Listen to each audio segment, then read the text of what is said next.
नमस्कार। मेरे इस चैनल जठराग्नि आयुर्वेद में आप सभी का स्वागत है।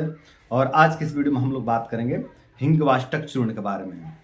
ये जो आप देख रहे हैं मेडिसिन, ये हिंगवाष्टक चूर्ण है। ये बहुत ही अच्छा लाभकारी औषधि है। पेट के रोगियों के लिए बेस्ट मेडिसिन है ये। हम इसका प्रयोग अपने चिकित्सालय पर करते हैं। जो भी भाई हमारे उपचार करने आते हैं उनके ऊपर हम इसका प्रयोग करते हैं। हर किसी पर इसका प्रयोग तो नहीं करते हैं। जिन लोगों के पेट की जठराग्नि बहुत ज़्यादा मंद पड़ रहती है उनके ऊपर हम इसका प्रयोग करते हैं और इसका बहुत अच्छा अनुभव रहता है। ये पेट की जठराग्नि का वृद्धि कर देती है, पेट की जठराग्नि को बढ़ा देती है। और जब पेट की जठराग्नि बढ़ जाती है ना, तो जो भी पेट से संबंधित समस्याएं रहते हैं उनसे मुक्ति मिल जाता है, धीरे धीरे पूरी तरह से मुक्ति मिल जाता है। हालांकि ये तो एक खुराक में ही काम करना शुरू कर देती है, एक खुराक लेते ही इसका प्रभाव दिखता है। लेकिन यदि समस्याएं जटिल है, समस्याएं पुरानी है, लंबे समय से है, क्रॉनिक है, तो लंबे समय तक इसका प्रयोग करना होता है। धीरे धीरे पूरी तरह से पेट रोग से मुक्ति मिल जाता है। तो आज की इस वीडियो में हम लोग इसी के बारे में बात करेंगे, इसके क्या क्या फायदे हैं और किसे लेना चाहिए, किसे नहीं लेना चाहिए, इसका सेवन विधि क्या है, पूरी विस्तार से जानकारी लेंगे। तो चलिए वीडियो को शुरू करते हैं। तो देखिए, अगर फायदे की बात करें ना, तो वातज मंदाग्नि वालों के लिए बेस्ट मेडिसिन है। यदि वात दोष के कारण जठराग्नि मंद पड़ गई है और जठराग्नि मंद होकर के पेट से संबंधित समस्याएं उत्पन्न हो गए हैं, सूखा सूखा मल आता है, बिल्कुल कठोर मल आता है और ब्लैक कलर का जो कि मल आता है, मतलब बिल्कुल काला हो जाता है, सूख करके काला हो जाता है मल, है ना। और मल निकलते समय बहुत कठिनाई होती है।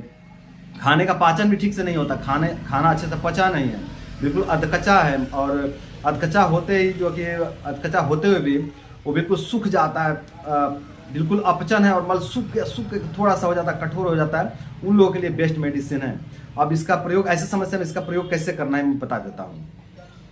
यदि वात का प्रकोप हुआ है, पेट में हवा का प्रकोप हुआ है और हवा के कारण जो मल सूख गया है और बहुत कठिनाई के साथ निकल रहा है मल, बिल्कुल ब्लैक कलर का मल निकल रहा है, तो ऐसे में आप क्या करें कि खाना खाते समय बीच में इसका प्रयोग करना है। मतलब यदि 4 रोटी खाते हैं ना, तो 2 रोटी जब खा लिए हों तो इसका प्रयोग घी के साथ में करना है। 2 ग्राम की मात्रा में आप हिंगवाष्टक चूर्ण लेंगे और लगभग 2 या 2.5 ग्राम की मात्रा में घी ले लेंगे, है ना। मतलब आधा चम्मच के आसपास घी ले लेंगे और उसमें हिंगवाष्टक चूर्ण डाल देंगे आधा चम्मच, और उसको जो है कि मिला लेंगे और मिला करके खाने के बीच में इसका सेवन करेंगे। 2 रोटी खा लिए हों तो फिर बीच में सेवन कर लेंगे और फिर बचे हुए खाना ऊपर से खा लेंगे, है ना। इस तरह से इसका सेवन करेंगे ना लंबे समय तक, तो जो पेट की अग्नि मंद पड़ी हुई है वो प्रज्वलित हो जाती है।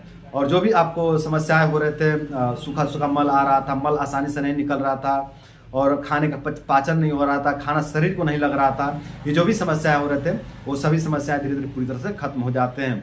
वात से संबंधित जो भी समस्याएं रहते हैं ना, वो सभी समस्याओं से मुक्ति मिल जाता है धीरे धीरे लंबे समय तक इसका प्रयोग करने से। तो वात रोग में वात के कारण जो मंदाग्नि हो गई है उसमें इसका प्रयोग करके इस तरह से इसका लाभ उठा सकते हैं। कफज मंदाग्नि में भी इसका प्रयोग करके लाभ ले सकते हैं। यदि कफ दोष के कारण अग्नि मंद पड़ गई है और लैट्रिन का मात्रा काफ़ी ज़्यादा होता है, मतलब शौच का मात्रा ज़्यादा होता है और शौच काफ़ी हैवी होता है, मतलब गुरु होता है, वो पानी में डूब जाता है और बिल्कुल मतलब उसमें दिखता है कि खड़ा खड़ा ही अन्न आता है, जो चावल खाए वैसे खड़ा ही आ रही है, जो भी सब्जियां खाए हैं, जो भी अन्न खाए हैं वो सब वैसे खड़े खड़े निकल रहा है। इसको यूडीएफ भी कह देते हैं, है ना, मतलब अनडाइजेस्टेड फूड।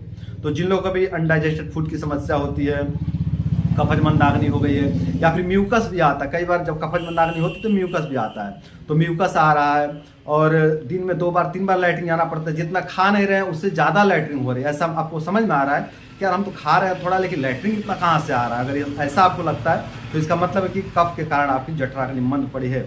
तो ऐसे में आप खाने के बीच में हिंगवाष्टक चूर्ण का सेवन करें।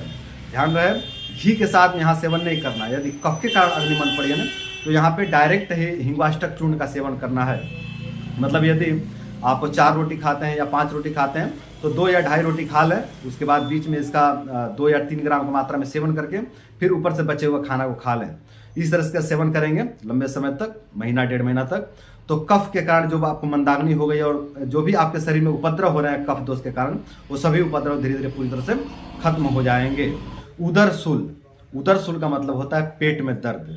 जिन लोगों के भी पेट में बार बार दर्द होने की समस्या रहती है, अपचन के कारण दर्द होता है, गैस के कारण दर्द होता है, खाना ठीक से नहीं पचा, डाइजेशन नहीं हुआ, दर्द होने लगा, या फिर कुछ पार्टी में गए थे, शादी में गए थे, कुछ ज़्यादा खा लिए, पेट में दर्द होने लगा, जिनको भी इस तरह की समस्या होती है ना, जब भी दर्द उठ जाता है पेट में, तो दर्द उठने के बाद ना गुनगुना पानी के साथ में इसका सेवन करें 1 से 1.5 ग्राम की मात्रा में।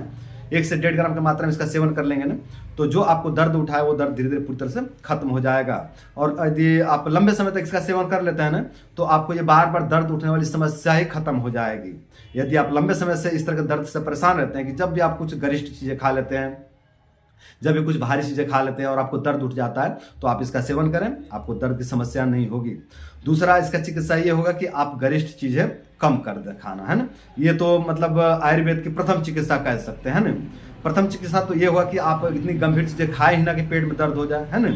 और सामान्य भोजन करें, सहज भोजन करें, हल्का भोजन करें, और हल्का भोजन के बाद भी यदि दर्द की समस्या होती है तो इसका प्रयोग करें। इस दर्द से आपको धीरे धीरे पूरी तरह से मुक्ति मिल जाएगा। अफारा होना, अफारा का मतलब होता है पेट में हवा भर जाना, पेट में हवा भर करके पेट को फूल जाना, है ना। तो यदि आपका पेट फूल जाता है, अफारा हो जाता है, पेट में पूरा हवा भर जाता है ना, बहुत ज़्यादा अपचन रहता है, बहुत ज़्यादा गैस बनता है, और ये गैस जो है कि ऊपर की तरफ चढ़ता है, छाती में आता है, गले में आता है, सर में आता है, इस तरह की समस्या होती है, तो ऐसे में आप हिंगवाष्टक चूर्ण का सेवन करें। खाना खाने के 10 मिनट के बाद इसका सेवन करें 1.5 से 2 ग्राम की मात्रा में, तो आपको यह अफारा वाला समस्या नहीं होगा। और यदि आपको लंबे समय से अफारा की समस्या है तो थोड़ा लंबे समय तक इसका प्रयोग कर लीजिए, धीरे धीरे पूरी तरह से मुक्ति मिल जाएगा इस अफारा वाली समस्या से। भूख ना लगना, जिन लोगों को भी भूख ना लगने की समस्या रहती है, वो लोग हिंगवाष्टक चूर्ण का सेवन खाली पेट में करें, यानी खाना खाने से पहले इसका सेवन करें, तो पेट की जठराग्नि बढ़ जाती है और खुल करके भूख लग जाता है। और यदि आपको हमेशा ही समस्या रहती है कि लंबे समय से आपको भूख ना लगने की समस्या है, तो थोड़े लंबे समय तक इसका प्रयोग कर लीजिए। रोज ही खाना खाने से पहले इसका सेवन कर लीजिए। यदि आप दिन में 3 बार खाना खाते हैं तो 3 बार इसका सेवन करिए, सुबह, दोपहर, शाम, तीनों बार इसका सेवन कर लीजिए खाना खाने से पहले। तो आपकी जो जठराग्नि है वो धीरे धीरे बलवान हो जाएगी, और जो आपको भूख ना लगने की समस्या है ये धीरे धीरे पूरी तरह से खत्म हो जाएगा, और आपको अच्छे से भूख लगने लगेगा। और केवल भूख ही नहीं लगेगा, बल्कि खाए हुए अन्न का अच्छे से पाचन भी होगा, क्योंकि जठराग्नि बढ़ गई तो खाने का पाचन तो होगा ही होगा, है ना। तो खाने का पाचन भी होगा, और जब खाने का अच्छे से पाचन होगा तो वो खान पान आपके शरीर में लगेगा, आपको उसका रस मिलेगा, है ना। और उसका रस आपको शरीर में लगेगा तो रस, रक्त, मांस, मेद, अस्थि, मज्जा, शुक्र आदि 7 धातुओं का पोषण होगा, 7 धातुओं का वृद्धि होगा, और इससे आपके जीवन का रक्षा होगा, आपको बल मिलेगा, आपको ऊर्जा मिलेगा, आपको उत्साह मिलेगा। तो इस तरह से यदि भूख ना लगने की समस्या है तो आप इसका सेवन करके लाभ उठा सकते हैं और अपने शरीर को पोषण भी दे सकते हैं। खाना खाते ही जिन लोगों का पेट, छाती, गला, आंखें, सर तथा पूरा शरीर भारी हो जाता है, बहुत ज़्यादा आलस लगने लगता है, बहुत ज़्यादा थकान लगने लगता है, बहुत ज़्यादा सुस्ती आ जाता है, बहुत ज़्यादा नींद आने लग जाता है, आंखें भारी भारी हो जाता है, पलकें भारी हो जाती हैं, उन लोगों के लिए भी हिंगवाष्टक चूर्ण बहुत बेस्ट मेडिसिन है। यदि आपके साथ इस तरह की समस्या होती है कि खाना खाते ही आपका शरीर भारी हो जाता है, आपका छाती भारी हो जाता है, आपका गला भारी हो जाता है, आपका पेट भारी हो जाता है, तो आप खाने के बाद 10 मिनट के बाद ना हिंगवाष्टक चूर्ण का सेवन कर लीजिए 1 से 1.5 ग्राम की मात्रा में। तो जो आपको आलस की समस्या होती है, आपको थकान की समस्या होती है, आपको बहुत ज़्यादा थकावट लगता है, आपको बहुत ज़्यादा सुस्ती आती है, आपको बहुत ज़्यादा नींद आता है, ये सभी समस्याएं धीरे धीरे पूरी तरह से खत्म हो जाएंगे खाने के बाद इसका सेवन करने से। तो खाने के बाद इस हिंगवाष्टक चूर्ण का सेवन कीजिए, आपको इन सभी समस्याओं से धीरे धीरे पूरी तरह से मुक्ति मिल जाएगा। तो ये थे हिंगवाष्टक चूर्ण के फायदे। अब बात करते हैं कि हिंगवाष्टक चूर्ण किसे नहीं लेना चाहिए। तो पित्त रोगी, जिन लोगों को भी शरीर में पित्त बढ़ा रहता है, जिनको जलन से संबंधित समस्या होती है, जिनके पेट में जलन हो जाता है, थोड़ा भी तीखा खाते हैं जिनके पेट में जलन पड़ जाता है, वो लोग इसका सेवन न करें। और गर्भवती स्त्री इसका सेवन न करें। यदि आवश्यकता पड़ता है इसके सेवन की तो आप अपने नज़दीकी वैद्य से परामर्श लें, संपर्क करें, उनसे परामर्श लें, उसके बाद इसका सेवन करें। और बच्चों को इसका सेवन ना कराएं। वैसे बाकी लोगों के लिए सूटेबल है, लगभग सबके लिए सूटेबल है, कोई इसका साइड इफेक्ट नहीं है, कोई दुष्प्रभाव नहीं है।